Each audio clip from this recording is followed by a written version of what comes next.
Nos centraremos en la historia occidental, porque ha sido la que más ha influenciado en la infancia contemporánea. ¿Qué opinaban los griegos acerca de la infancia? Aristóteles decía: hasta los 2 años, primer periodo, conviene ir endureciendo a los niños, acostumbrándoles a dificultades como el frío. En el periodo subsiguiente, hasta la edad de 5 años, tiempo en que todavía no es bueno orientarlos a un estudio ni a los trabajos coactivos, a fin de que esto no impida el crecimiento, se les debe, no obstante, permitir bastante movimiento para evitar la inactividad corporal. Y este ejercicio puede obtenerse por varios sistemas, especialmente por el juego.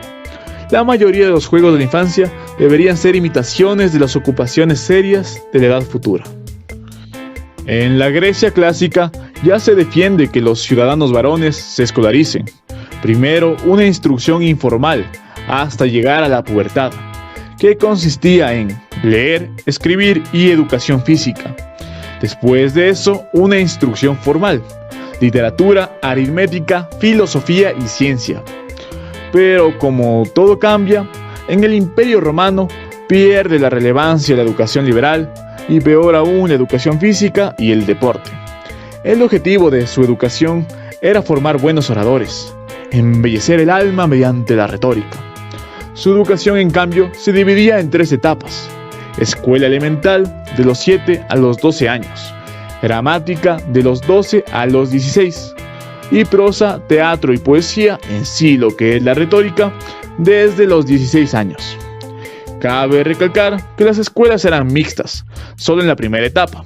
De ahí en adelante, solo podían estudiar los varones de familias acomodadas, ya que se consideraba el estudio de la mujer como algo peligroso y próximo al libertinaje.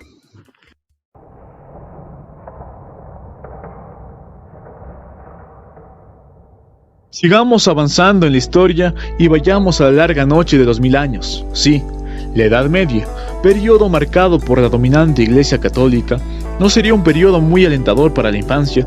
Se consideraba al niño como un ser perverso y corrupto que debe ser corregido. El cardenal Pierre de Berulle decía: no hay peor estado, más vil y abyecto después de la muerte que la infancia. Al tener esta concepción sobre los niños, era muy normal el castigo físico para criarlos y corregirlos en pos de formar hombres buenos a servicio de Dios, porque eso es lo que eran, unos homúnculos. No, amigo, no estoy hablando del homúnculo de Dross, sino el término usado para referirse a un hombre pequeño, porque en la época no había diferencias claras entre las necesidades de un niño y un adulto. Compartían de igual forma tanto el ocio como el trabajo. Y para empeorar la situación aún más, los niños debían acarrear con el pecado original, que solo podía ser limpiado con el bautizo. Se les formaba con un énfasis excesivo en el pudor, considerando el cuerpo como un pecado, y menos hablar de la sexualidad, que era un completo tabú. En cuanto a la educación, solo tenían acceso unos pocos de las clases privilegiadas. La mayoría de niños se veían obligados a trabajar como mano de obra barata. La realidad no se pintaba muy prometedora para la infancia, pero llegaría un gran cambio, que pondría al hombre en el centro del mundo y revalorizaría al ser humano. Estamos hablando del Renacimiento e Ilustración.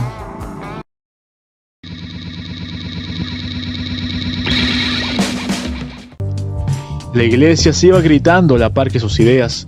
La filosofía y la ciencia se alejaban de la teología cristiana y se retomaba el humanismo de la antigua Grecia.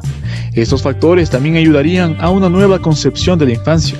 Surgieron varios pensadores interesados en la naturaleza infantil, entre ellos Erasmo, Luis Vives y Comenius. Este último adquirió gran relevancia. Comenius defendía la idea de una escuela para todos donde el niño aprenda jugando, idea muy innovadora para la época. Comenius es considerado el primer pedagogo de la historia y precursor de los nuevos métodos escolares.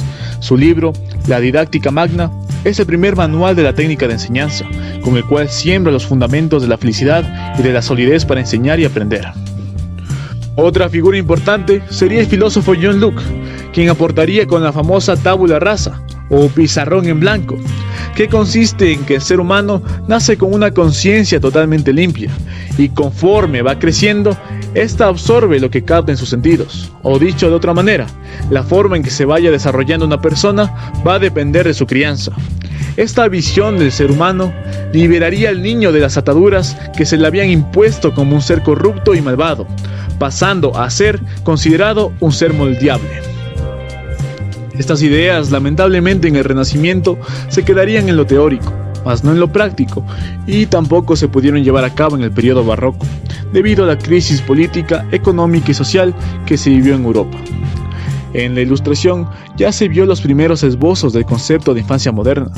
La educación se consideraría un medio de transmitir conocimiento y cultura que ganaría popularidad.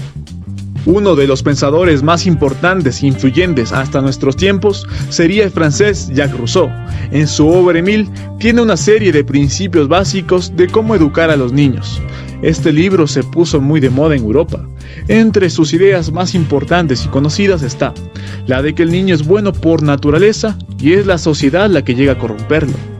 Esto complementó y reforzó los pensamientos ya planteados por John Locke, poniendo al infante como un ser completamente puro. Pero al igual que en el Renacimiento y Barroco, esto solo quedaría en la parte teórica, y sería años más tarde, en el siglo XIX, donde se empezaría a poner todas estas ideas de forma práctica.